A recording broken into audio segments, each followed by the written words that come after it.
Hello everyone, welcome to my YouTube channel pharma researcher. So आज है day 237 daily pharma MCQ dose series का, जिसमें हम daily के 50 एमसीक्यू क्वेश्चन सॉल्व करते हैं, जो कि different previous year question papers and reference book से लिए जाते हैं एंड सभी फार्मेसी रिलेटेड एग्जाम्स के लिए इंपॉर्टेंट होते हैं। सो अभी आपके जो अपकमिंग एग्ज़ाम्स आ रहे हैं, जैसे Telangana pharmacist, DSSV, railway, Jharkhand pharmacist, so ऐसे डिफरेंट एग्ज़ाम्स का जो सिलेबस है उसी सिलेबस के अलाइन जो है वो यहाँ पे आपको क्वेश्चन देखने को मिलेंगे। सो चलिए स्टार्ट करते हैं आज के पहले क्वेश्चन से। तो पहला क्वेश्चन है, which of the following is not an macrolide antibiotic. इनमें से मैक्रोलाइड एंटीबायोटिक कौन सा ड्रग नहीं है? So erythromycin, spiramycin and azithromycin. These are the macrolide antibiotics. But vancomycin is not a macrolide antibiotic. ये आपका ग्लाइकोप्रोटीन एंटीबायोटिक रहता है। तो इसमें आपका option D is correct. Next question है, मॉर्फिन इज़ प्रेजेंट इन। तो मॉर्फिन जो है वो किस में प्रेजेंट होता है? तो मॉर्फिन जो है वो आपका ओपीएम से ऑब्टेन होता है एंड इसका सोर्स रहता है पापावर सोमनीफेरम। सो इसमें आपका option B is correct. Next question है, autoclaving of ampoules in a dye bath is for. So ampoules की ऑटोक्लेविंग डाई बाथ में किस टेस्ट में की जाती है? तो ये आपका टेस्ट रहता है लीक टेस्टिंग, जिसमें आपकी 1% मिथाइलिन ब्लू डाई जो है वो यूज़ की जाती है। 1% methylene blue dye. Then next question है, tyndallisation is a process of. तो टिंडलाइजेशन जो है ये आपका स्टरलाइजेशन का प्रोसेस रहता है, जिसमें स्टरलाइजेशन की जाती है हीटिंग के through without pressure for 3 days. ठीक है। सो हर रोज़ जो है वो 1 आवर के लिए हीटिंग की जाती है, जिसमें आपके डिफरेंट जो वेजिटेटिव स्पोर्स होते हैं वो किल हो जाते हैं एंड देन जो आपके बच जाते हैं वो नेक्स्ट डे पे दोबारा से वेजिटेट होकर के स्पोर्स बनते हैं। दोबारा से जब उनकी स्टरलाइजेशन की जाती है तो वो भी किल हो जाते हैं। तो ऐसे 3 लगातार दिन तक 1-1 घंटे के लिए स्टरलाइजेशन की जाती है अराउंड 80 डिग्री सेल्सियस पे। देन नेक्स्ट क्वेश्चन है, which of the following may cause cycloplegia when use topically in the eye. So cycloplegia condition जो है इनमें से किस ड्रग को टॉपिकली अप्लाई करने पे कॉज होगी? सो ये आपके कॉज होगी due to the use of atropine. So option D is correct. Next question है, captopril exerts action by inhibiting conversion of. So captopril जो है ये आपका एस इनहिबिटर है and it is used in case of hypertension. ठीक है, anti hypertensive drug है and जब एंजियोटेंसिन 1 की कन्वर्जन होती है एंजियोटेंसिन 2 में, उस टाइम पे एस एंजाइम जो है वो रिस्पॉन्सिबल होता है इस कन्वर्जन के लिए एंड कैप्टोप्रिल जो है ये कैप्टोप्रिल ड्रग इस एंजाइम को जो है वो इनहिबिट कर देता है, जिससे ये कन्वर्जन नहीं हो पाती है and anti hypertensive effect show होता है। तो इसमें आपका option A will be the correct answer. Next question है, Keller Kiliani test is the identification test for. So Keller Kiliani test इनमें से किस ड्रग के लिए आइडेंटिफिकेशन टेस्ट है? So it is the identification test for digitalis. So इसमें option A is correct. Next question है, the storage form of iron in the human body is. तो human body में आयरन की storage form क्या रहती है? Iron किस form में जो है वो स्टोर होता है ह्यूमन बॉडी में? So it is stored temporarily in the form of ferritin. So इसमें आपका option A is correct. Then next question है, a patient with glucose 6 phosphate dehydrogenase deficiency if treated with dapsone will develop. So अगर कोई ऐसा patient है जिसमें glucose 6 phosphate that is G6PD-H deficiency है, तो उस केस में अगर किसी पेशेंट को डेप्सोन के साथ ट्रीट किया जाएगा। डेप्सोन क्या है? ये आपका एंटी लेप्रोटिक ड्रग है। ठीक है, लेप्रोसी के केस में ये यूज़ किया जाता है। तो अगर इस पर्टिकुलर एंजाइम की डेफिशिएंसी में डेप्सोन दिया जाएगा तो उस केस में कंडीशन अराइज होगी, that condition is known as haemolytic anaemia. So इसमें आपका option A will be the correct answer. Next question है, एस्ट्रियोनेम इज सो एस्ट्रियोनम जो है ये किस कैटेगरी का ड्रग है? So it is a monobactam drug. So option A is correct. Monobactam antibiotic है, so option A is correct. Next question है, DOTS refers to, तो डॉट्स जो है ये आपकी WHO ने एक रिकमेंडेड थेरेपी रिकमेंड की है ट्यूबरक्लोसिस की ट्रीटमेंट के लिए, जिसकी फुल फॉर्म रहती है directly observed treatment short course. So इसमें आपका option C is correct. Next question है sublingually used organic nitrate is, तो इनमें से कौन सा organic nitrate drug sublingually use किया जाता है? तो इसमें नाइट्रोग्लिसरीन एंड आइसोसोरवाइड डाइनाइट्रेट, ये दोनों ही ड्रग्स जो हैं वो सबलिंगुअली यूज़ होते हैं। एंड आइसोसोरवाइड मोनोनाइट्रेट ये आपका सिर्फ ओरली यूज़ किया जाता है। तो इसमें आपका ऑप्शन डी जो है वो करेक्ट आंसर रहेगा, that is both A and B are correct. Next question है emulsions containing more than 2 phases are called as, so ऐसे इमल्शंस जिसमें 2 से ज़्यादा फेजेस रहते हैं, जैसे आपकी मोस्टली इमल्शंस कैसी होती हैं, oil in water, water in oil emulsions, तो इसमें 2 फेजेस हैं, ठीक है, एक आपका ऑयल फेज़ है, एक आपका वाटर फेज़ है। लेकिन अगर 2 से ज़्यादा फेजेस हैं, मीन्स अगर ऑयल इन ऑयल है या water in oil in water है, तो इस टाइप की इमल्शंस को क्या कहा जाएगा? So these type of emulsions are known as multiple emulsion. So इसमें आपका option D is correct.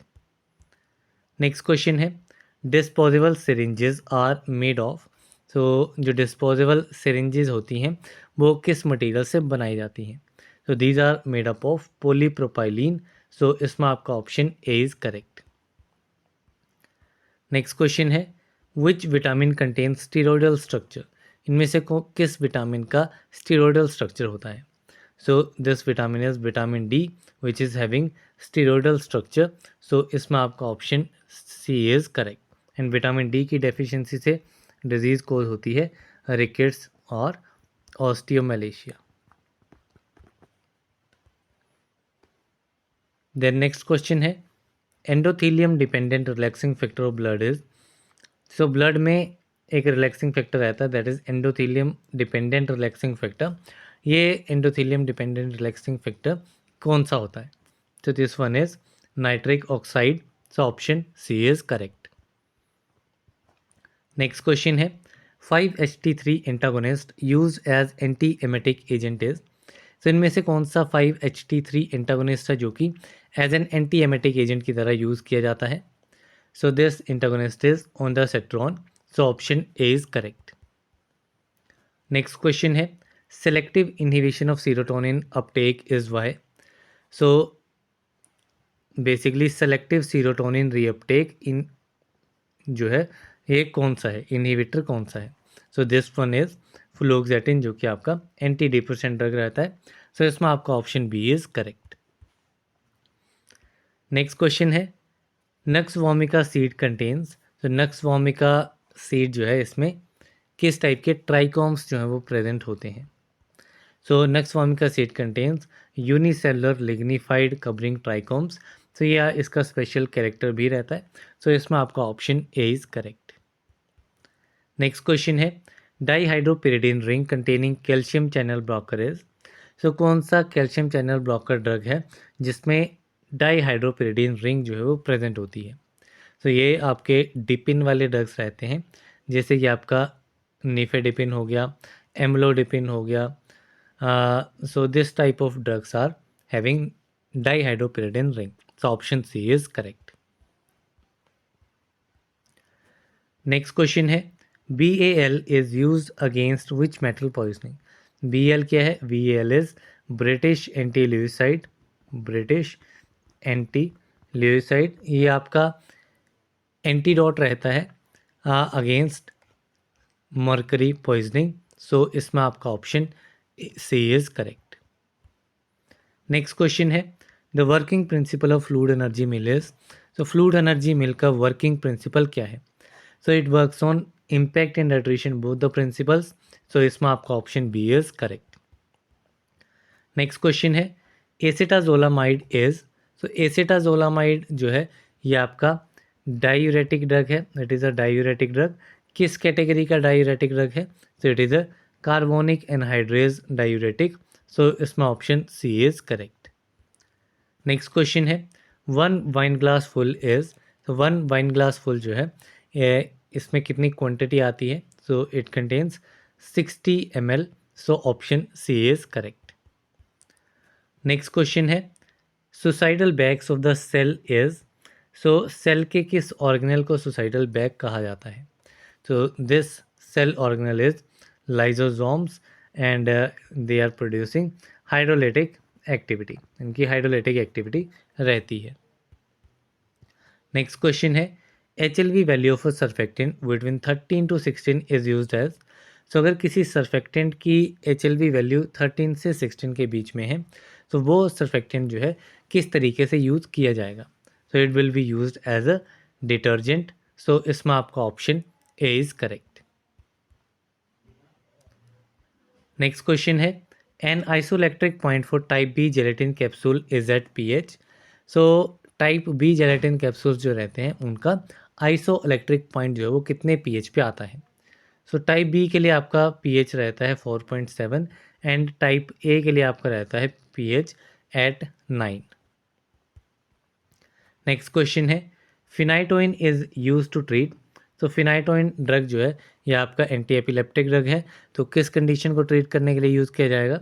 It is use to treat epilepsy. So इसमें option B is correct.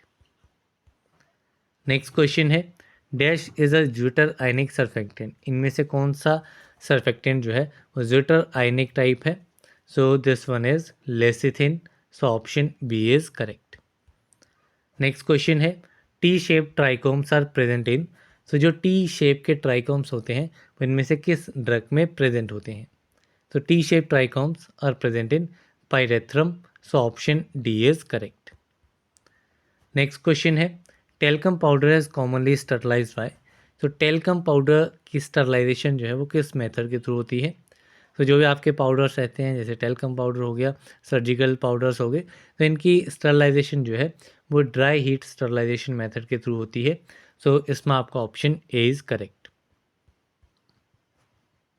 Next question है which of the following is oleaginous base for suppository. इनमें से कौन सा base ओलियोजिनस base है सुपोजिटरीज के लिए? सो इसमें आपका कोकोआ बटर आ जाएगा, synthetic fat, hydrogenated palm kernel oil. ठीक है, तो ये डिफरेंट आपके जो है वो ओलियोजिनस बेसिस रहते हैं सुपोजिटरीज में यूज़ किए जाते हैं. सो इसमें आपका option D all of the above is correct. Then next question है the numerical designation of propellant 11 refers to. So propellant 11 numerical designation है, तो इसका कंप्लीट नाम क्या है? ठीक है, सो प्रोपेलेंट 11 आपका रहता है ट्राइक्लोरो मोनोफ्लोरोमीथेन. सो इसमें आपका option C is correct. Next question है नॉमिनेटेड और elected members in state pharmacy council hold office for a term of. तो जो भी नॉमिनेटेड या फिर इलेक्टेड मेंबर्स रहते हैं स्टेट फार्मेसी काउंसिल में, ये कितने टर्म का इनका ऑफिस पीरियड रहता है? So they hold office for a period of 5 years. So option C is correct. Next question है creams are basically. So creams जो हैं दीज आर बेसिकली इमल्शंस. तो इसमें भी आपकी ऑयल इन वाटर क्रीम्स आ जाती हैं, water in oil type creams आ जाती हैं. सो इसमें आपका ऑप्शन बी जो है वो करेक्ट आंसर रहेगा. नेक्स्ट क्वेश्चन है names of drugs which shall be marketed under generic names only come under. So उन ड्रग्स के नाम्स जो जिनको जेनरिक नेम के अंडर ही मार्केट किया जा सकता है, ये किस शेड्यूल के अंडर आते हैं? So these comes under schedule W. So इसमें आपका option A is correct. Next question है an organism which has been implicated as a possible cause of chronic gastritis and peptic ulcer is. So एक ऐसा organism जो कि chronic gastritis या फिर peptic ulcer कोज कर सकता है. So this type of organism is known as Helicobacter pylori, that is H pylori. And काफ़ी एंटी एच पाइलोरी ड्रग्स भी इसमें पेप्टिक अल्सर में यूज़ किए जाते हैं. देन नेक्स्ट क्वेश्चन है एंटी ग्लोबुलिन और Coombs test is for. So anti globulin और कूम्स टेस्ट जो है ये आपका किसके लिए यूज़ होते हैं? तो they are use for the detection of non agglutinating antibodies, that is brucellosis. So option A is correct. Next question है an unequal distribution of colour on the surface of the tablet is called. So अगर tablet के surface के ऊपर colour जो है वो unequally distribute हुआ है, ठीक है, प्रॉपर कलरिंग जो है वो नहीं हुई है, तो ये आपका एक टाइप का डिफेक्ट रहता है and this defect is known as mottling defect. So इसमें आपका option D is correct. Next question है blood bank comes under the schedule. तो ब्लड बैंक जो है वो किस शेड्यूल के अंडर आते हैं? So blood banks comes under schedule F. So इसमें आपका option C is correct. Next question है biological indicator use for moist heat sterilization is. तो मॉइस्ट हीट स्टरलाइजेशन में कौन सा बायोलॉजिकल इंडिकेटर जो है वो यूज़ होता है? तो मॉइस्ट हीट स्टरलाइजेशन के लिए क्लोस्ट्राइडियम स्पोरोजेंस आपका यूज़ होता है एंड एक आपका बेसिलस स्टीरियोथर्मोफाइलस। बेसिलस स्टीरियोथर्मोफाइलस इस नाम से भी काफ़ी बार क्वेश्चन पूछा जाता है। नेक्स्ट क्वेश्चन है the dip tube in the aerosol is generally made up of. So aerosol में जो डिप ट्यूब रहती है वो किससे बनाई जाती है? So it is generally made up of either polypropylene और पॉलीइथाइलिन। सो इसमें आपका ऑप्शन ए एंड सी दोनों ही वैसे करेक्ट आंसर रहेंगे। So both A and C options are correct. Next question है manufacturing and analytical records of cosmetics are included in which schedule? So cosmetics के लिए जो भी मैन्युफैक्चरिंग एंड एनालिटिकल रिकॉर्ड्स रहते हैं ये किस शेड्यूल में इंक्लूडेड रहते हैं? So these are included in schedule U1। So option C is correct. And drugs के लिए अगर बात की जाएगी, not for cosmetics, for drugs, so that will comes under schedule U। Next question है which test is perform to test the susceptibility to diphtheria. Basically diphtheria के लिए identification test कौन सा रहता है? सो डिप्थेरिया के लिए शिक टेस्ट जो है ये आपका डायग्नोस्टिक टेस्ट रहता है। सो इसमें आपका option A is correct. Next question है bloom is a measurement for dash of gelatin molecules. Bloom जो है वो जेलेटिन मॉलिक्यूल्स के बीच में कोहेसिवनेस को मेज़र करने के लिए जो है वो यूज़ होती है ब्लूम स्ट्रेंथ, जिसकी वैल्यू अराउंड 150 टू 200 या 250 के अराउंड रहती है फॉर कैप्सूल्स। सो इसमें आपका option D is correct. Next question है dash is the largest organelles of the cell. इनमें से सेल का लार्जेस्ट ऑर्गेनल कौन सा है? So the largest organelle of cell is nucleus. So इसमें option A is correct. Next question है sediments are form slowly and leading to hard cake in. तो जो सेडिमेंट्स होते हैं वो स्लोली फॉर्म होते हैं एंड हार्ड केक की फॉर्मेशन करते हैं। मींस रेट ऑफ सेडिमेंटेशन आपका कम है एंड हार्ड केक जो है वो फॉर्म हो रहा है। तो ये आपका डीफ्लोकुलेटर सस्पेंशन में देखा जाता है, जबकि इसका रिवर्स यानी कि सेडिमेंटेशन रेट जो है वो हाई है एंड हार्ड केक की फॉर्मेशन नहीं होती है, तो वो आपका देखा जाता है फ्लोकुलेटेड सस्पेंशंस में। एंड ये फ्लोकुलेटेड सस्पेंशन ही आपकी आइडियल रहती हैं फार्मास्यूटिकल इंडस्ट्री में। देन नेक्स्ट क्वेश्चन है schedule F3 is related with. तो शेड्यूल F3 किसके रिलेटेड है? So it is related to standards for sterilized umbilical tapes. So इसमें आपका option B is correct. Next question है in cell division cytoplasmic division known as. तो cell division process रहता है उसमें साइटोप्लाज्मिक डिवीज़न जो है इसे क्या कहा जाता है? तो cytoplasmic division is known as cytokinesis. तो बेसिकली आपके दो फेज़ रहते हैं, एक आपका इंटरफेज़ रहता है, दूसरा आपका माइटोटिक फेज़ रहता है। ठीक है, तो माइटोटिक फेज़ में ही आपका जो है वो साइटोकाइनेसिस आता है, जिसको साइटोप्लाज्मिक डिवीज़न कहा जाता है। देन नेक्स्ट क्वेश्चन है teichoic acids are the main surface antigens of which organism. तो टेकोइक एसिड जो है वो किस ऑर्गेनिज्म के मेन सरफेस एंटीजन्स रहते हैं? तो टेकोइक एसिड आपकी ग्राम पॉजिटिव बैक्टीरिया जो रहते हैं उनमें मेन सरफेस एंटीजन रहते हैं, ग्राम नेगेटिव में ये प्रेजेंट नहीं होते हैं। तो ये भी आपका क्वेश्चन अलग से भी अलग वे में पूछा जा सकता है कि किस में प्रेजेंट होता है टेकोइक एसिड या किसकी कैरेक्टरिस्टिक्स होती है। तो it is the characteristic of gram positive bacteria. So option B is correct. इसी के साथ में आज के 50 MCQ क्वेश्चंस कंप्लीट होते हैं। इन क्वेश्चंस के अगर आपको पीडीएफ चाहिए तो पीडीएफ का लिंक आप डाउनलोड कर सकते हैं। लिंक आपको डिस्क्रिप्शन बॉक्स में मिल जाएगा। तो आप पीडीएफ को डाउनलोड कर सकते हैं। ये लिंक आपका अप टू 7 डेज़ एक्टिव रहेगा, तो आप जल्दी ही पीडीएफ को डाउनलोड कर लें। किसी भी क्वेश्चन में अगर आपको कोई डाउट है तो आप कमेंट बॉक्स में मेंशन कीजिएगा, so I can review that question again. So that's all for this video. मिलते हैं अगले वीडियो में, तब तक के लिए थैंक यू वेरी मच।